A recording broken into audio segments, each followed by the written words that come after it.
ಇಷ್ಟೆಲ್ಲ ನಾವು ತಿಳ್ಕೊಬೇಕು. ಆದ್ರೆ ರಾಜಕಾರಣದವ್ರು ನಮಗೆ ಹುಚ್ಚು ಮಾಡುತ್ತಾರ.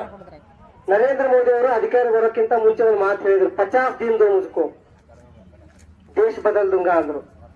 50 ದಿನ ಕೂಡ್ರಿ ದೇಶ ಬದಲಾಸ್ತೀನಿ ಅಂತಂದ್ರು. ನಾವು ಎಲ್ಲಾರು ನಂದವ್ರಿಗೆ ಓಟ್ ಹಾಕಿದೆವು. ಪುಣ್ಯಾತ್ಮ ದೇಶ ಬದಲಾಸ್ತಾನೆ ಅಂತ ದೇಶ ಮಾರಿಬಿಟ್ರು. ದಿವಾಳಿ ಆಯ್ತು ದೇಶ. ನೋಟ್ ಬ್ಯಾನ್ ಮಾಡಿದ್ರು. ಬ್ಲ್ಯಾಕ್ ಮನಿ ಹೊರಗೆ ತರ್ತೀನಿ ಅಂತಂದ್ರು. ಬ್ಲ್ಯಾಕ್ ಮನಿ ಹೊರಗೆ ಬಂದಿಲ್ಲ. 2 ಕೋಟಿ ಉದ್ಯೋಗ ಕೊಡ್ತೀನಿ ಅಂತ ಹೇಳಿದ್ರು. ಪಕೋಡ ಮಾರ ಅಂತ ಹೇಳಿದ್ರು. ಕೇಳೋಣ, ಪಕೋಡ ಮಾರ್ಬೇಕಂದ್ರೆ ಸಾಲಿ ಕಲಿ ಅಗತ್ಯದೇನು? 2.7 ಲಕ್ಷ ಅಂದ್ರೆ 2 ಲಕ್ಷಕ್ಕಿಂತ ಹೆಚ್ಚು ಉದ್ಯೋಗ ಖಾಲಿ ಅವ ಕರ್ನಾಟಕ ಸರ್ಕಾರದ 43 ಇಲಾಖೆಗಳಲ್ಲಿ.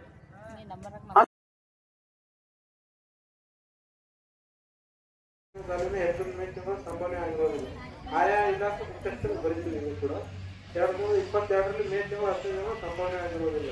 ಎಲ್ಲ ಇಲಾಖೆಗಳು ಡಿಸ್ಟ್ರಿಬ್ಯೂಟ್ ಆಗಿರ್ಬೋದು, ಅಂಗನವಾಡಿ ಕಾರ್ಯಕರ್ತರಾಗಿರ್ಬೋದು, ಮತ್ತೆ ಇದು ಉದ್ಯೋಗ ಖಾತ್ರಿ ಯೋಜನೆ, ಮುಖ್ಯ ಗುರುಗಳು ಅಡುಗೆ ಸಿಬ್ಬಂದಿ ಮೊಟ್ಟೆ ತಿನ್ನಲು ಹಣ ಕೊಡುತ್ತಿಲ್ಲ.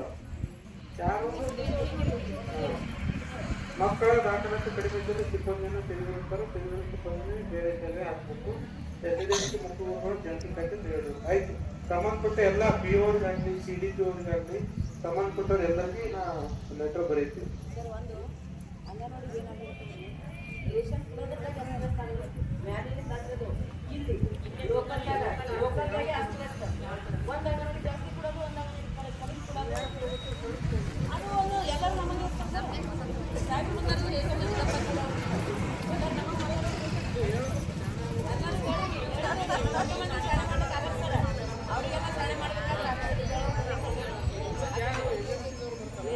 ವಿದ್ಯಾರ್ಥಿನ ಮೇಟಿ ವಿದ್ಯೆ ಮೇಲೂ ಅಂತಾರ ರೈತಾಗ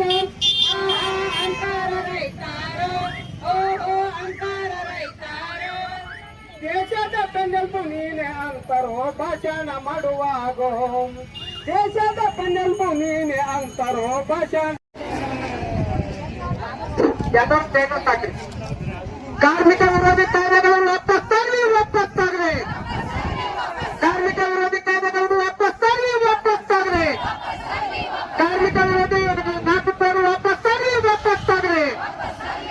ಕೇಂದ್ರ ಸರ್ಕಾರದ ನೀತಿಗೆ ಹೇಳಿ ಧಿಕ್ಕಾರ. ಕಾರ್ಮಿಕ ವಿರೋಧಿ ಕಾಯ್ದೆಗಳನ್ನು ವಾಪಸ್ಸಾಗಲಿ. ಕಾರ್ಮಿಕ ವಿರೋಧಿ ಕಾಯ್ದೆಗಳನ್ನು ವಾಪಸ್ಸಾಗಲಿ. ಈ ಕಾರ್ಮಿಕರ ಐಕ್ಯತೆ ಸ್ಥಿರವಾಗಲಿ. ಕಾರ್ಮಿಕರ ಹೋರಾಟಕ್ಕೆ ಜಯವಾಗಲಿ. ಕಾರ್ಮಿಕರ ಹೋರಾಟಕ್ಕೆ ಜಯವಾಗಲಿ. ಎಲ್ಲರೂ ಇವತ್ತೆಷ್ಟು ಶಾಂತತೆ ಕುಂತು ಎಲ್ಲ ಕಾರ್ಯಕ್ರಮ